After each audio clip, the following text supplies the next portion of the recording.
This is Will with Spiritual Clarity. Today's video is about how can I help clients who are suffering and struggling if I'm not suffering and struggling. This is about the guilt and the shame that we experience. This is about wanting to honor people where they are and not overwhelm them with our joy if we're in a place of joy, but also trying to create a great life for ourselves as practitioners, as healers and coaches and therapists. And how the heck do we navigate that? So I'm going to share in this video a specific belief that I helped a client clear very recently. We just had a session yesterday, and she let me know that because of this belief that we cleared over the weekend, she received 5 new emails from potential clients wanting to work with her, asking about working with her, and she got so busy fielding the questions to make sure that they were a good fit that she didn't even have time to meditate that day. So she took no new business actions, no new marketing actions, and yet new clients showed up. So that's the power that can happen as we shift this guilt, as we shift. And I think that guilt is a good thing. I think guilt and shame are there as part of life. It's not that we want to completely eliminate guilt and shame, but if there's chronic guilt or shame around something that's no longer serving us, then my desire is that we can let that go. We can step out of that. So why do we as healers and coaches and therapists, the helpers of the world, it includes nonprofit leaders and a lot of artists as well, so if anyone who's interested and invested in social justice movements, why do we experience this extreme guilt? I mean, I know from when I was a kid, I still remember I was helping to chop and stack wood with my friend Tristan down, history story. I grew up on a dirt road in the middle of Nova Scotia, down by the ocean. And so my friend Tristan lived on the island, which was down at the end. There was a small bridge that went to it, and I would go down often. We would play chess and we would help stack wood. And I still remember this one day. It was kind of a cold day, and it was wet as well, and we were chopping and stacking wood to help his dad out. And I can't remember what I was feeling so guilty about, but something around school. I was just feeling terrible and guilty and horrible and wrong and shameful. And I don't remember what it was, but I remember that feeling very, very well. And he turned to me and said, "Will, for someone who's never been to church, you have the guilt of a Roman Catholic. And I don't know why." And I said, "Yeah, you're right, I do." And I had never been to church. My grandparents were very religious. My mom was not at all. And yet I had this guilt. Now, since then, I've learned that many cultures share this kind of deep-seated guilt. A lot of my Jewish clients that I work with have this. A lot of my clients from the Netherlands have this as well. A lot of my clients in what would be called the Bible Belt in the United States, Arkansas and Atlanta and the state of Georgia, Texas, a lot of these places have a similar kind of deep guilt. And I don't know why. I mean, that could be a whole series of videos, I'm sure. But in this video, we're going to keep it more specific to the healers and the coaches and how we can shift that. So with this kind of guilt going on, it means that we feel bad anytime that something good happens to us. Now, this can be to a high level or to just a little bit. So check in for yourself right now. If you, right where you're at in your business, just, I can feel the energy. No energy spikes at all. Wow. Well, this is your first video with me. My body reacts when I sense energy, so you just got to see that firsthand. I explained that more in some of my earlier videos. But I'd ask you to think about this question. If you were to receive 10 new clients in your business right now, and I mean not just a one-off session, but like a 6-month contract or the biggest thing that you offer, 10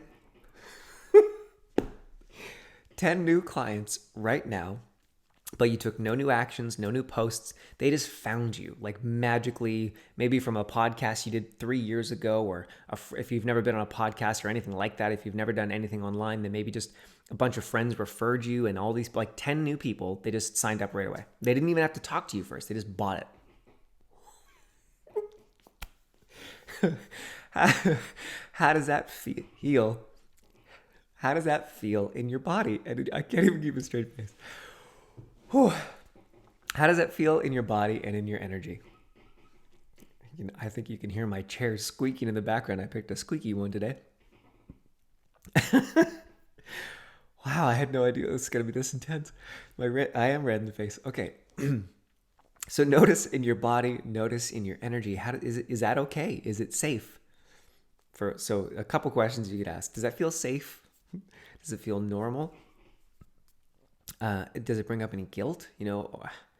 Or do you feel the need to justify? Oh, well, I did a law of attraction meditation yesterday, or I watched Will's video, or I practiced gratitude in the morning, so that's why it came. Like, do you automatically go to a justification, or are you just allowed to say, oh, look at that, 10 new clients and potentially 10,000, 20,000, however many $1,000 now in your bank account, or maybe it's a 6-month contract, and now you've got a steady income for the next 6 months. Ow! Whoa! A steady income for the next 6 months, and you won't have to stress or even think about it. Ooh, are you addicted to your stress? Wow, we're going deep on this video in case you didn't know. Are you addicted to your stress?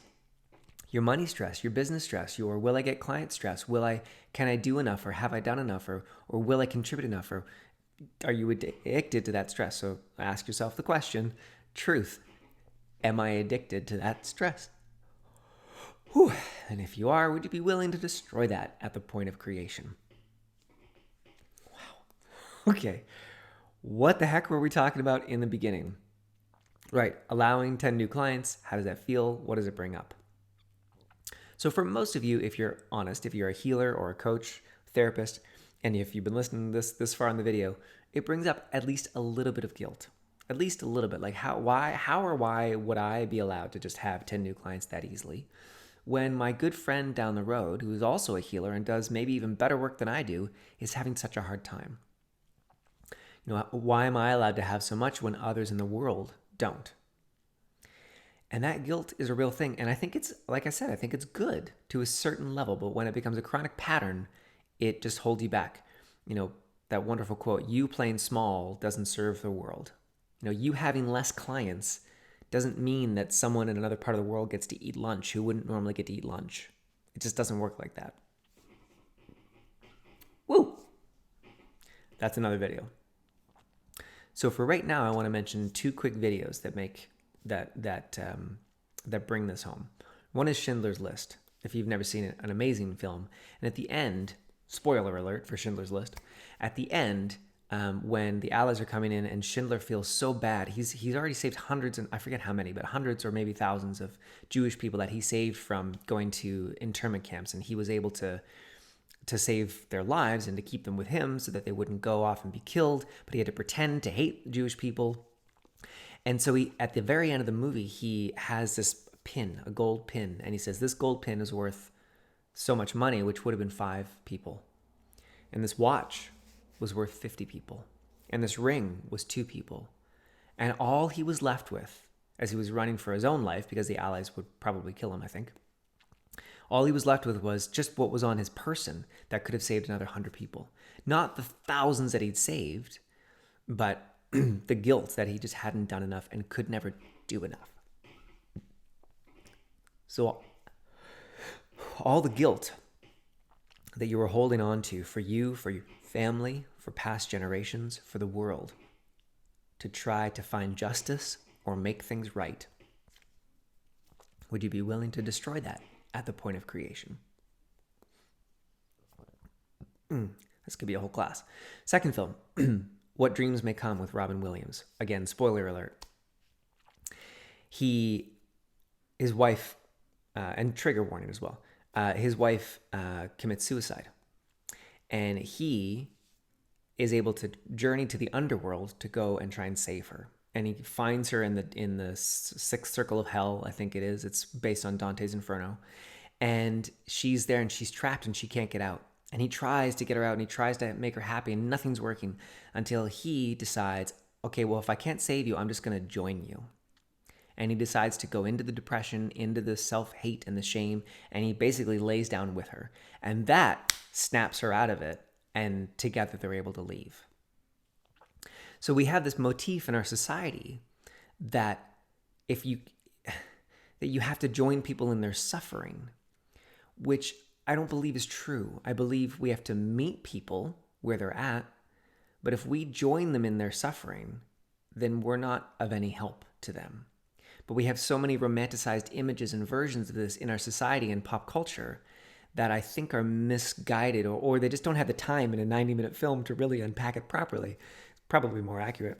And so too many of us decide to lay down with those people that are suffering. We lay down emotionally, spiritually. We lower our vibration, or we lower ourselves, or we lower our being, instead of finding new and creative and dynamic ways to be a contribution and serve those people. So all the ways you bought into that, would you be... Oh, I feel so much resistance on that one. And no one's even live, just me recording this video, but I can feel the resistance. The belief that if you let go of that story or that motif, that's needed, that you'll become a calloused, uncaring person.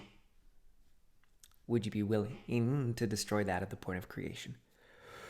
Whew. Okay. It's nice, light, breezy. It's only like 10 a.m. for me here, so just nice, light topics to cover first thing in the morning. But this came out of that client session that I had, and I did promise that I would share with you the belief that we cleared. So the belief that we cleared was about struggle, and that if she wasn't doing, that she was creating personal drama in her life as a way to justify the no marketing that she was doing.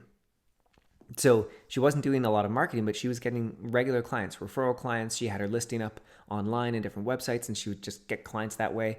That was all quite easy for her and has been for quite a long time. And then she realized that she was creating or experiencing all this personal drama in her life as a way to justify the no work that she was doing in her business. So because she wasn't putting in all this effort on marketing over here, she had to put in a lot of effort on her personal life and some specific drama scenarios over here as a way to justify the ease that she had over here. It actually makes sense. I know it seems crazy convoluted, but it actually makes a lot of sense. So first off, all the ways you're doing that, would you be willing to destroy that at the point of creation? Whew. All the ways you're creating physical pain in your body, or allowing extra physical pain in your body as a way to justify the ease that you have in other areas of your life. Would you be willing to destroy that at the point of creation?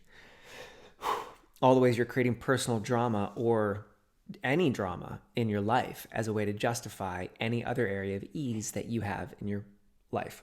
Would you be willing to destroy that at the point of creation? So, as I mentioned earlier in the video, once we cleared that belief, my client also went and did one of my meditations that she has access to on my website and felt a big shift. And then over the weekend, she had 5 new emails come in from potential clients that now she's got to answer all those questions, make sure they're a good fit. But 5 new people that just want to work with her, that found her, that say, yeah, you're the one for me. So that sounds like a good result. I hope this video will help in clearing those beliefs. And of course, reach out to me for questions or for deeper work, and I'd love to support you in that.